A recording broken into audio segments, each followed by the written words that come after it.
The Hardy Boys, The Tower Treasure, Book 1, by Franklin W. Dixon.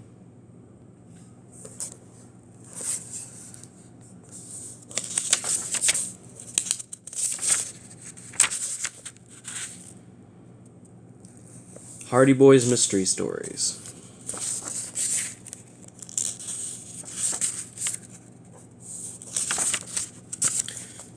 Chapter 1, The Speed Demon. Frank and Joe Hardy clutched the grips of their motorcycles and stared in horror at the oncoming car. It was careening from side to side on the narrow road. "He'll hit us. We'd better climb this hillside and fast," Frank exclaimed as the boys brought their motorcycles to a screeching halt and leaped off. "On the double!" Joe cried out as they started up the steep embankment. To their amazement, the reckless driver suddenly pulled his car hard to the right and turned into a side road on two wheels. The boys expected the car to turn over, but it held the dusty ground and sped off out of sight. "Wow," said Joe. "Let's get away from here before the crazy guy comes back. That's a dead-end road, you know." The boys scrambled back onto their motorcycles and gunned them a bit to get past the intersecting road in a hurry. They rode in silence for a while, gazing at the scene ahead. On their right, an embankment of tumbled rocks and boulders sloped steeply to the water below. From the opposite side rose a jagged cliff. The little traveled road was winding and just wide enough for two cars to pass. "Boy, I'd hate to fall off the edge of this road," Frank remarked. "It's 100-foot drop." "That's right," Joe agreed. "We'd sure be smashed to bits before we ever got to the bottom." Then he smiled. "Watch your step, Frank, or Dad's papers won't get delivered." Frank reached into his jacket pocket to be sure several important legal papers which he was to deliver for Mr. Hardy were still there.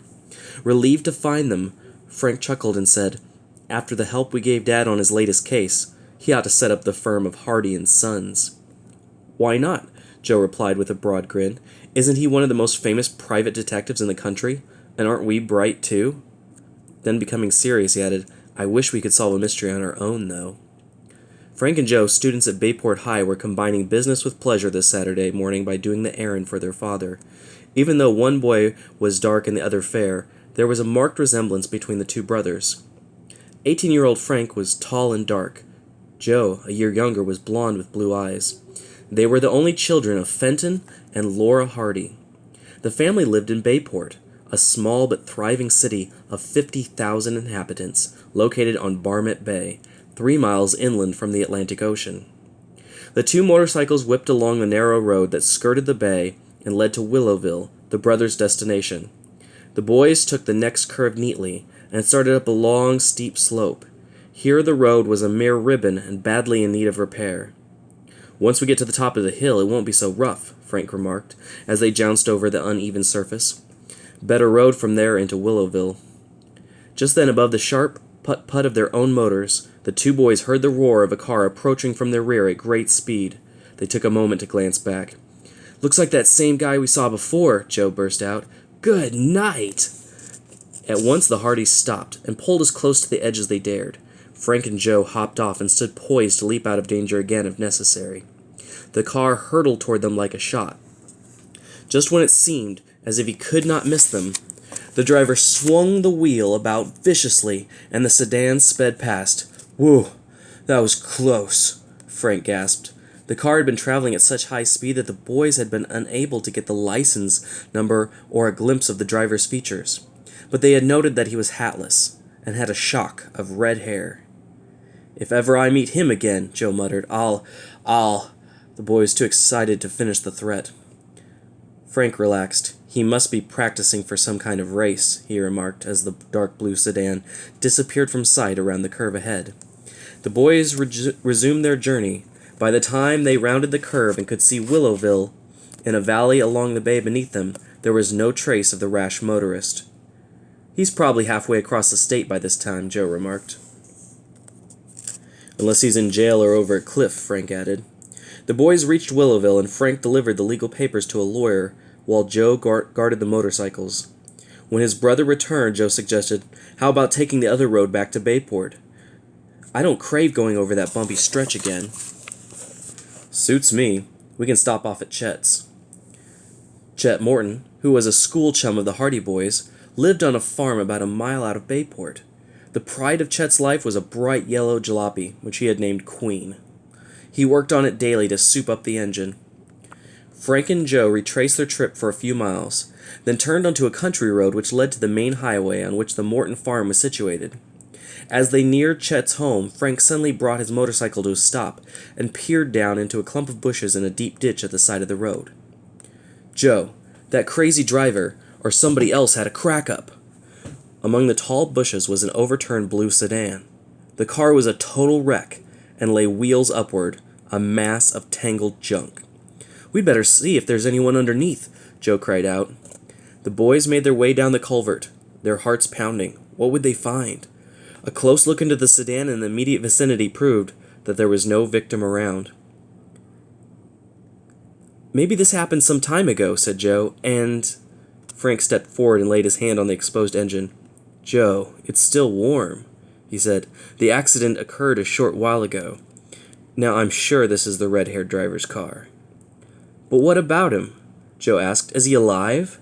Did somebody rescue him, or what happened?" Frank shrugged. "One thing I can tell you. Either he or somebody else removed the license plates to avoid identification." The brothers were completely puzzled by the whole affair. Since their assistance was not needed at the spot, they climbed out of the culvert and back onto their motorcycles. Before long they were in sight of the Mortons' home, a rambling old farmhouse with an apple orchard at the rear. When they drove up the lane, they saw Chet at the barnyard gate. "Hi, fella," Joe called. Chet hurried down the lane to meet them. He was a plump boy who loved to eat and was rarely without an apple or a pocket of cookies.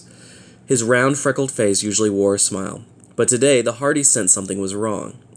As they brought their motorcycles to a stop, they noticed that their chum's cheery expression was missing. "What's the matter?" Frank asked. I'm in trouble," Chet replied. "You're just in time to help me. Did you meet a fellow driving the Queen?" Frank and Joe looked at each other blankly. "Your car? No, we haven't seen it," said Joe. "What's happened?" "It's been stolen." "Stolen?" "Yes, I just came out to the garage to get the Queen and she was gone," Chet answered mournfully. "Wasn't the car locked?" "That's the strange part of it. She was locked, although the garage door was open. I can't see how anyone got away with it." "A professional job," Frank commented. "Auto thieves always carry scores of keys with them." "Chet, have you any idea when this happened?" "Not more than 15 minutes ago, because that's when I came home with the car." "We're wasting time," Joe cried out. "Let's chase that thief." "But I don't know which way he went," Chet protested. "We didn't meet him, so he must have gone in the other direction," Frank reasoned. "Climb on behind me, Chet," Joe urged. "The Queen can't go as fast as our motorcycles. We'll catch her in no time." "And there was only a little gas in my car anyway," Chet said excitedly as he swung himself onto Joe's motorcycle. "Maybe it has stalled by this time." In a few moments, the boys were tearing down the road in pursuit of the automobile thief.